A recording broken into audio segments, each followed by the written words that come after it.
Hello and welcome. We are here to talk about the not the indefinite postponement of the IPL. It's now been postponed by a week. We'll know more as this week advances. Before we dive into the show, our heart goes out to all the people affected by this conflict between India and Pakistan, and all the people whose lives will continue to be affected by this conflict. Now, throwing the floor open to both Firoz and Gomesh, as always. First, before we start to talk about the cricketing aspect about it, in hindsight, and obviously hindsight is 2020, should yesterday's match between Punjab and Delhi, should it have gone ahead in the first place? In hindsight, it probably should not have happened, and they should have just cancelled or postponed it and figured a way to make it happen in a different center. But as it went through, you have to give credit to the way the stadium was evacuated without creating any panic, without creating any sort of a hassle for more than 20,000 people as well as the teams. Obviously, things were not normal there, but I think as well as it could have been once the game started. Firoz, I'll come to you now. You obviously spoke to the HPCA secretary yesterday. Just can you give an insight into how exactly they evacuated all those people? So whatever I got to know from the HPCA secretary, the plan was already there in place even before the match started. And usually in such situation, when you have an inkling that something might happen, so they are ready for such things, and evacuation was a part of that plan. District administration, they have already formed various teams, because they have several gates there, and they have to evacuate people from different gates. For doing that, they needed teams. HPCA guys, they were the part of the teams, and obviously that helped them, because they were prepared in it. They had a plan in hand, so it helped them in safely evacuating teams, spectators, all the guys, all the stakeholders who were there at the stadium. Gomesh, I'll come to you now. You've obviously been working the phone lines all day today, been trying to get in touch with BCCI officials and insurance agents and so on and so forth. What happens between now and 7 days? Nothing is in the hands of BCCI, nothing is hands of the franchises at this point in time.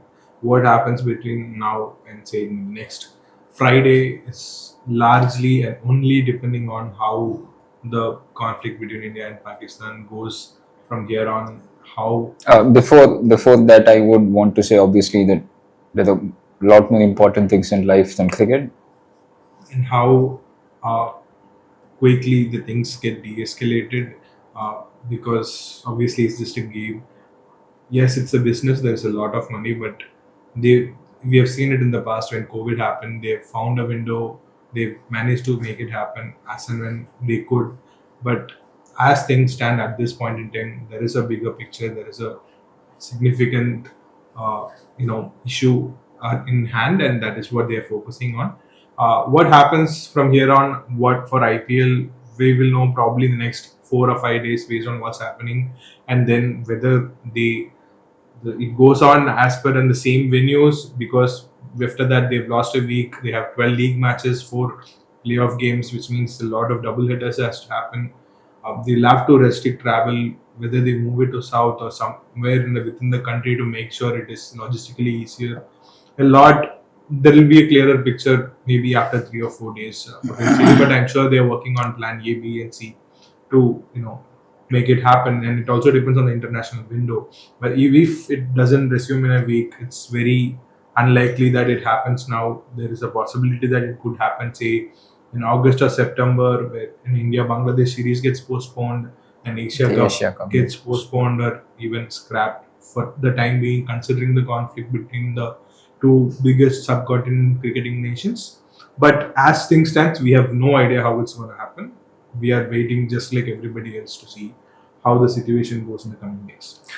First, Gomesh mentioned about one possible window being August. Obviously, it clashes with the Asia Cup. There's an India-Bangladesh tour also, and the other point that he mentioned was 1 week is probably if the IPL window ought to be completed in the next 3 weeks, 1 week is the maximum that leeway that you can afford because Australia and South Africa play the WTC final, and after that you have India versus England. You have covered cricket for a long time. BCCI has done this in the past because of external agents, like COVID, for example, happened, and then they had no choice but to postpone it. What is your intuition telling you at the moment? See that why, in my opinion, why they have postponed it or suspended it for a week, because even they are acting following means whatever directives they are getting from the government. So not only us who are clueless, even BCCI yesterday when they took this that decision to halt that match between Punjab Kings and Delhi Capitals, they must have got an instruction from the government. And after the meeting, and as they have released a statement wherein they said that they had spoken to all the stakeholders. So, in my opinion, as Gomesh said, this 1 week is very important going ahead, and if they cannot do it after 1 week, then it's quite difficult to manage it to or to do complete the tournament in this window, because they have limited time now. So the only option available is August or September. But for doing that, they have to scrap a few tournaments like Asia Cup and Bangladesh Tour and all. Gomesh, I'll complete this segment with a question for you. A lot of the ICC finances come from one game, India versus Pakistan. There is going to be at least 2 India versus Pakistan games scheduled to happen in ICC events, and at least 2 India versus Pakistan games scheduled to happen in an ACC event, which is the Asia Cup. I mean, it's obviously too early to speculate, but there's already been a lot of speculation that's happened. We have heard some reportage that has said that BCCI have already written to the ICC saying, please put us in separate groups. That is something that FIFA do to ensure that warring countries do not play each other, at least in the group stages. Just let us set aside what's happening off the field. On the field, even if we cannot really afford to set aside what's happening off the field, on the field, just how badly will all the teams apart from India, Australia and South Africa suffer without an India versus Pakistan game? It is going to be a significant impact if that happens to be the case. As things stand, whoever we spoke to, whoever we are trying to get hold of, everybody is still trying to grasp the situation in terms of what's happening, because over the last few days and weeks, things have escalated quickly in a scale where the last 20 years now have never seen before, an entire generation has never seen before. So they're still trying to grasp the situation, and as you said, it's too soon to see how it's going to happen, but I'm sure it's going to be difficult, not just for the boards but also for the players, in terms of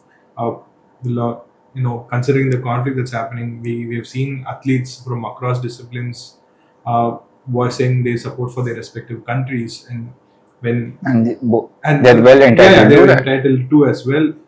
Nobody's wronging that here, but at the same time, when after all this happens, when you get back on the field, one thing that we have noticed over the last 2 decades is, like, despite the off-field tension, on the field, the athletes have maintained a very cordial and a friendly, even friendship of sorts. But as things stand, it's too early to say how it's going to be. But it seems whether it will be the same is something that we'll have to wait and watch.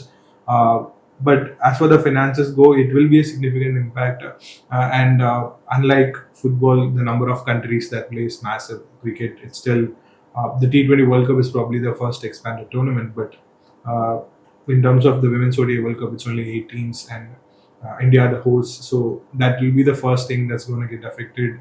Whether Pakistan completely says they will not play, or whether if they say there is an agreement that they will not travel to India. So there is a lot of chaos right now, and it's hard to clear the air and see what decision they are going to take right now. But I think the priority right now is probably for both the governments is to see where the conflict goes and hopefully de-escalate. I hope to sit here in a week's time talking about you with the IPL with also significant de-escalation in the background. Hopefully, fingers crossed. That's all for another edition. Thanks for watching. Bye bye. Stay safe.